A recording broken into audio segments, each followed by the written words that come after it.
আসসালামু আলাইকুম। তো সিএসএস এর ২য় টিউটোরিয়ালে আপনাদের স্বাগতম। তো এই পর্বে আমরা দেখব যে কিভাবে আমরা সিএসএস যে ব্যবহার করার জন্য যে সফটওয়্যারটি করব সেটা হচ্ছে আমাদের সেই সফটওয়্যারের সাথে আমরা একটু পরিচিত হব। তো আপনি গুগলে সার্চ দিবেন জাস্ট ভার্চুয়াল স্টুডিও কোড। এটি হচ্ছে বেস্ট একটি সফটওয়্যার প্রোগ্রামিং এর জন্য। তো এটি মাইক্রোসফট কোম্পানি দ্বারা নির্মিত। তো ভার্চুয়াল স্টুডিও কোডস সফটওয়্যারটি সার্চ দেওয়ার পর তাদের ওয়েবসাইটে আপনি ডাউনলোড ফর উইন্ডোতে ক্লিক করে সাধারণ যেভাবে একটি সফটওয়্যার ইনস্টল করে ঠিক সেভাবে আপনি সেই সফটওয়্যারটি ইনস্টল করবেন। তো আমি অলরেডি এটি ইনস্টল করে রেখেছি। তো আমি আসুন দেখি যে এটি ইনস্টল করার পর কীরকম দেখতে। এটি মূলত দেখুন এখানে আছে যে ভার্চুয়াল স্টুডিও কোড। এটি আমি ওপেন করলাম। তো ওপেন করার পর দেখেন তাদের ইন্টারফেসটি দেখতে এরকম। আমি যদিও উইন্ডোজ 7 ইউজ করছি, আপনারা আপনাদের ক্ষেত্রে যেই উইন্ডো আছে সেটা সাপোর্ট করবে। তো এবার আসুন এটির সুবিধাটা কি? এটির অনেক সুবিধা আছে। তো প্রথমত এটির সুবিধা ভোগ করতে গেলে, ব্যবহার করতে গেলে আপনাকে যে কাজটি করতে হবে, এখানে একটি সর্বপ্রথম সিএসএস এর জন্য একটি এনভায়রনমেন্ট তৈরি করবে। সেই এনভায়রনমেন্টের জন্য আপনি এই সফটওয়্যারে কিছু এক্সটেনশন দেয়া আছে। যেমন Google Chrome এর এক্সটেনশন দেয়া থাকে, হ্যাঁ? Mozilla Firefox এর এক্সটেনশন দেওয়া থাকে। এরকম এই সফটওয়্যারের একটি এক্সটেনশন আছে। সেই এক্সটেনশনটির নাম হচ্ছে লাইভ সার্ভার। Live server. এই লাইভ সার্ভারটা আমরা কি করব দেখুন, এখানে অসংখ্য ধরনের এক্সটেনশন আছে। তো লাইভ সার্ভার আমরা এই যে লাইভ সার্ভারটা আছে এটি আমরা ইনস্টল করব সর্বপ্রথম। তো আমাদের কাজ এখানেই শেষ। জাস্ট আমরা ইনস্টল করব লাইভ সার্ভার। দেখুন এটি ইনস্টল হতে একটু টাইম নিচ্ছে। এবার দেখুন এটি ইনস্টল করা হয়ে গিয়েছে। তো আমাদের এখানে আর কোনো কাজ নেই। এরপর আমরা যে কাজটি করব, এখানে দেখুন একটা আমরা এই যে সেকশনগুলো আছে এখানে এক্সটেনশন সেকশন আর এখানে দেখুন আমরা এক্সপ্লোর সেকশনে যাব। সার্চ সেকশন আছে আর অন্যান্য সেকশন আছে। তো আমরা প্রথমে এই এক্সপ্লোরার সেকশনে গিয়ে ওপেন ফোল্ডারে ক্লিক করব। অর্থাৎ যে ফোল্ডারটি নিয়ে আমরা কাজ করব, আপনি যদি HTML নিয়ে কাজ করেন, যেকোনো প্রোগ্রামিং নিয়ে কাজ করেন, একটা ফোল্ডার নিয়ে অবশ্যই আপনাকে কাজ করতে হবে। তো সেজন্য আমি একটি ফোল্ডার তৈরি করেছি আমার ডেস্কটপে, নাম দিয়েছি সিএসএস। তো এই সিএসএস আমি এটি সিলেক্ট করে আমি এখানে সিলেক্ট ফোল্ডারে ক্লিক করছি। ক্লিক করার পর দেখুন এই যে সিএসএস ফোল্ডারটি এর আন্ডারে যে ফাইলগুলো আছে সেগুলো আমাকে শো করছে। এবার যদি আমার ফাইলে গিয়ে যদি একটু দেখাই, দেখুন এখানে আপনাদের বোঝার সুবিধার্থে আমি ৩ টি এখানে ফাইল তৈরি করেছি ৪ টি। একটি হচ্ছে inline.html। এর গত টিউটোরিয়ালে আমরা বলেছিলাম যে আপনাদের ৩ টা যেই ওয়ে আছে সেই ওয়ে আমরা সিএসএস কিভাবে ব্যবহার করে তা দেখাবো। ইনলাইন, ইনপেজ আর এক্সটার্নাল। আমার ৩ টা একটি HTML ফাইল তৈরি করেছি এবং একটি এক্সটার্নাল শিটের জন্য মানে এক্সটার্নাল সিএসএস ব্যবহার করার জন্য একটি শিটও তৈরি করেছি। সেটার নাম দিতে হবে আপনার এই style.css। তো আসুন আমরা এই ফোল্ডারটাই কিন্তু এখানে ওপেন করেছি। তো এবার আসুন আমরা এবারে প্রথমে ইনলাইন যে আছে ইনলাইন ইসে যাই, এই সিএসএস এ যাই। এই ইনলাইন সিএসএস টা কি? ইনলাইন এইচটিএমএল ফাইল তৈরি করেছি, এখানে সাধারণ এইচটিএমএল কোড বসবে।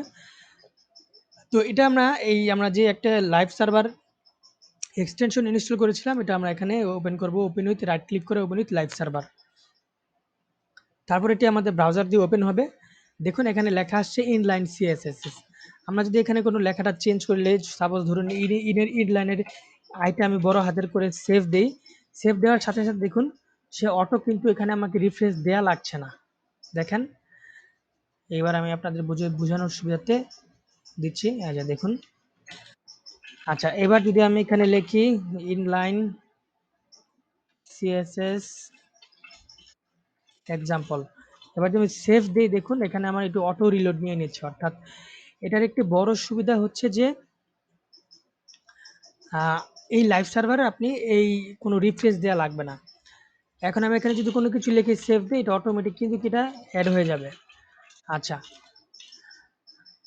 তো এবার আসুন যে আমরা ইনলাইন সিএস এর সাথে পরিচিত হব। তো আসুন পরিচিত হই। এটা হচ্ছে একটা HTML ট্যাগ। আশা করি HTML ট্যাগ আপনারা আমাদের HTML এর যে কোর্স আছে সেটা আপনারা দেখেছেন। তো এই H1 ট্যাগ আছে, অর্থাৎ হেডিং 1। এই হেডিং 1 ট্যাগের ভিতরে আমরা যেই কাজটি ব্যবহার করেছি দেখুন, এইখানে এইখানে দেখুন আমরা সাধারণত এই হেডটি এই এই যে H1 ট্যাগটির সাথে এভাবে ব্যবহার হয়। এর যে ডিফল্ট যে কালারটা, এই ডিফল্ট কালারটা হচ্ছে ব্ল্যাক। তো আমরা এখন একটি ইনলাইন সিএসএস ব্যবহার করব।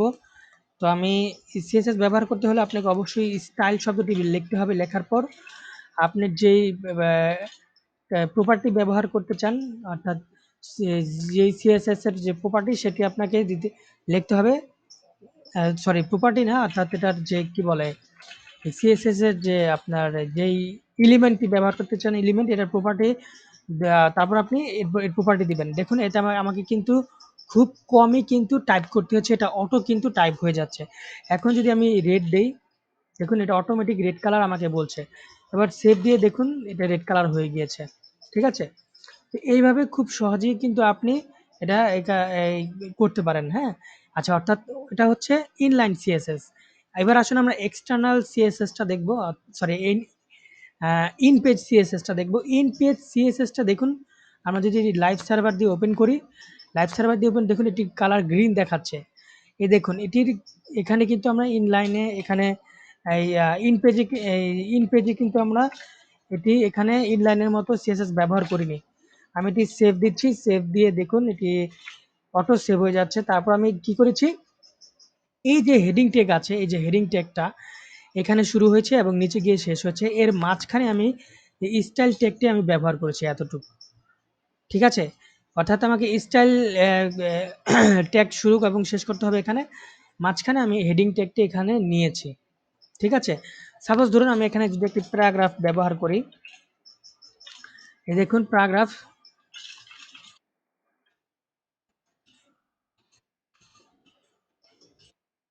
This is a paragraph. দেখুন এই প্যারাগ্রাফটি যদি আমি এখানে এই উপরে যদি এটি কালার চেঞ্জ করতে চাই, আমাকে কি করতে হবে, এই প্যারাগ্রাফটি ধরতে হবে, ধরে আমি জাস্ট ব্যবহার করব। তারপর এটি কালারটি চেঞ্জ করব, কালার দিব সাপোজ ইয়েলো। দেখুন সেভ দিলে দেখুন এটি কালার ইয়েলো হয়ে গিয়েছে। আমি যখন দিতে চাই যে রেড, রেড, তাহলে দেখুন এটি রেড হয়ে গিয়েছে। তো এইটার ব্যবহার আর ইনলাইনের ব্যবহার এবং ইন পেজের ব্যবহার দুইটাই কিন্তু টোটালি আলাদা। হ্যাঁ, আসুন তো এবার আমরা দেখি এক্সটার্নাল যে সিএসএস এটার ব্যবহারটা। এখানে দেখুন আমি এখানে কোনো সিএসএস আমার ল্যাঙ্গুয়েজই নাই এই পেজের ভিতরে।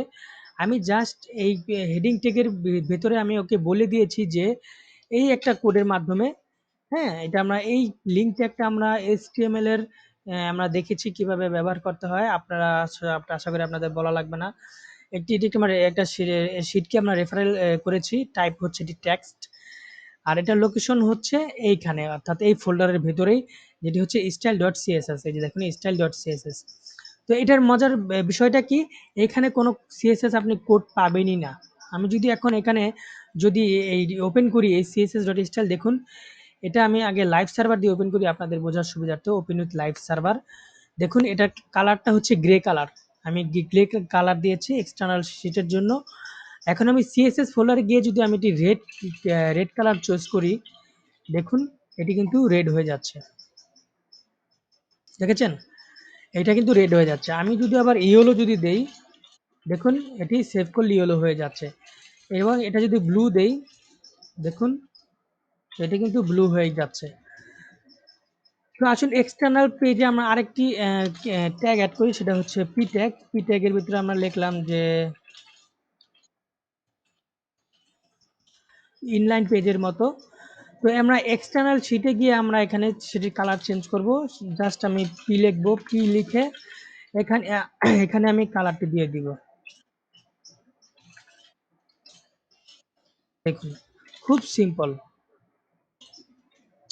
আচ্ছা, আমি এটি সেভ করিনি, এই যে এই পেজটা আমাকে সেভ করতে হবে, আমি সেভ করি, তাহলে দেখুন এটি শো করছে, অর্থাৎ এই কালারটি শো করছে। হ্যাঁ, আমি স্টাইল পেজে গিয়ে যদি ইচ্ছা করে এটার কালারটা যদি আমি আরবার চেঞ্জ করতে চাই, সাপোজ ধরেন গ্রিন, গ্রিন দিলে দেখুন এটি গ্রিন, গ্রিন দাঁড়ান, গ্রিন দিয়ে যদি আমি লিখি দেখুন গ্রিন আসছে।